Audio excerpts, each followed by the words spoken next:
तो कैसे आप लोग। मैंने एक नया पॉड ले लिया है। अब मैं इसमें अपना पुराने वाला पॉड रन करूँगा, मतलब रिस्टोर करके दिखाऊंगा। आपने पहले वीडियो देख ली होगी जिससे बैकअप किया था मैंने। तो मेरा बैकअप जो है वो इस फोल्डर में पड़ा है, तो मैं उसको इसमें भेजूँगा। ठीक है, पहले मैं पुराना अपना डिलीट कर लेता हूँ जो मेरे पास पड़ा हुआ है। आपको नहीं करना है अगर आपने नया पॉड लिया है, क्योंकि उसमें पहले से कुछ भी नहीं होगा। तो पहले मैं डिलीट कर लेता हूँ।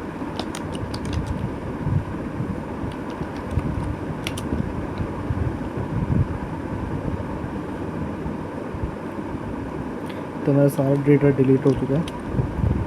अब मेरे पास वो फ़ोल्डर भी नहीं है। ठीक है, तो अब मुझे अपना पुराने वाला इसमें चलाना है जो मैंने नया लिया है। तो उसके लिए हम वापस कमांड्स में आ जाएंगे अपने, जो हमने फर्स्ट वीडियो में जेनेसिस की दी थी। तो उसको कॉपी कर लेते हैं और जल्दी जल्दी से सारे कमांड लिखते रहते हैं।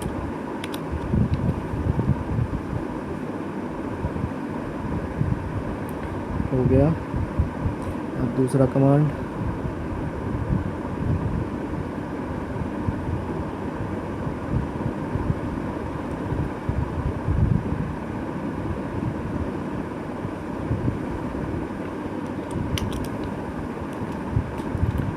ऐसे ऐसे करके मुझे सारे कमांड करने हैं जितने भी हैं।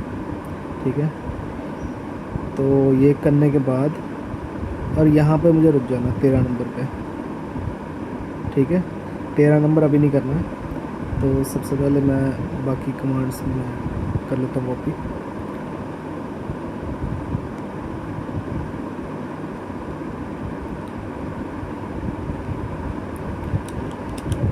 ध्यान रहे सभी कमांड करनी है 13 और 14 को छोड़ के। तो ये हो रहा है, हो गया।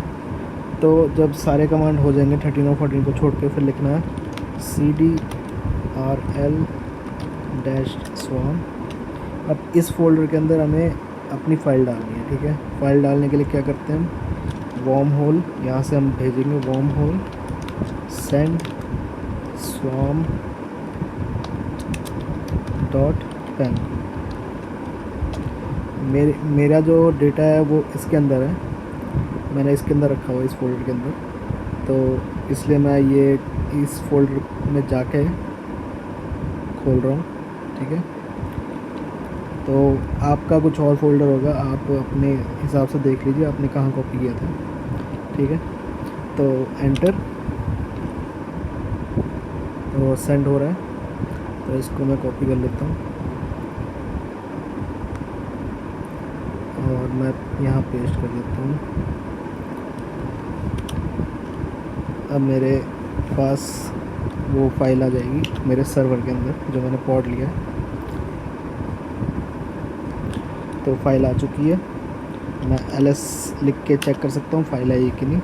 तो ये फाइल ये रही। ठीक है,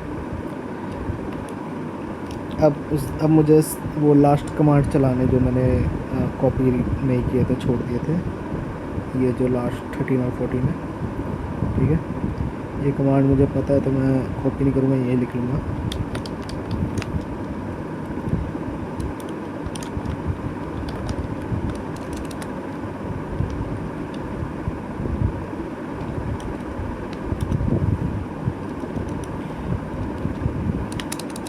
एक minute,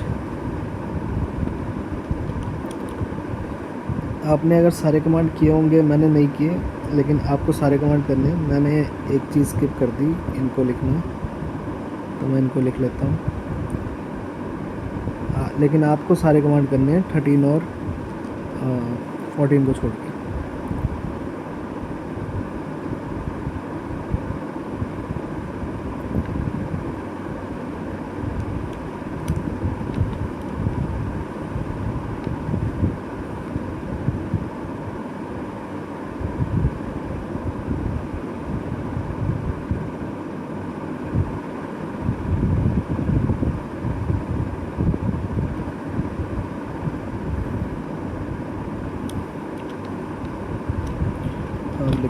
screen dash S Jensen.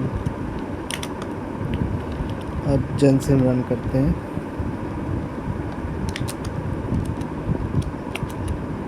Run और ये 14th कमांड हुई नहीं, नॉट फाउंड। अच्छा एक मिनट, डॉट, मैं फाइल का नाम गलत लिख रहा हूँ, मैं खुद लिख रहा हूँ। अगर आप कॉपी कर लोगे वहाँ से तो ठीक हो जाएगा आपका।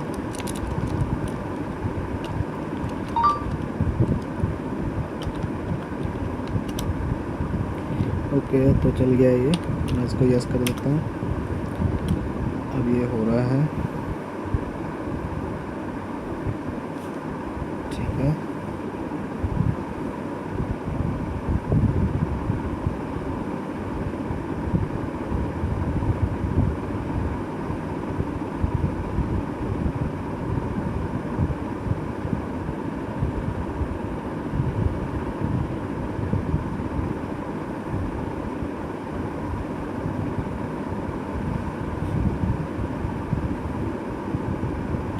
अब मैं लॉगिन कर लेता हूँ।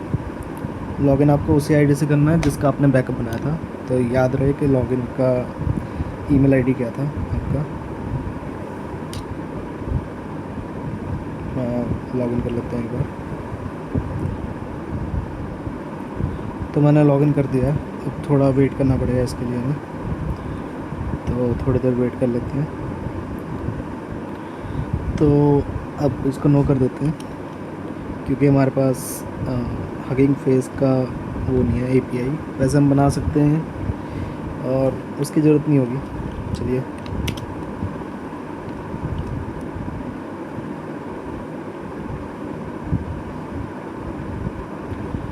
अब ये लिखा आ रहा है चेकिंग दैट आइडेंटिटी, तो इसका मतलब है हमारी जो फाइल है वो पड़ी हुई है वहाँ पे, इसलिए वो ढूंढ रहा है कि किसी और के साथ लिंक तो नहीं हो रखा, कुछ और तो नहीं चल रहा उस फाइल में, ठीक है।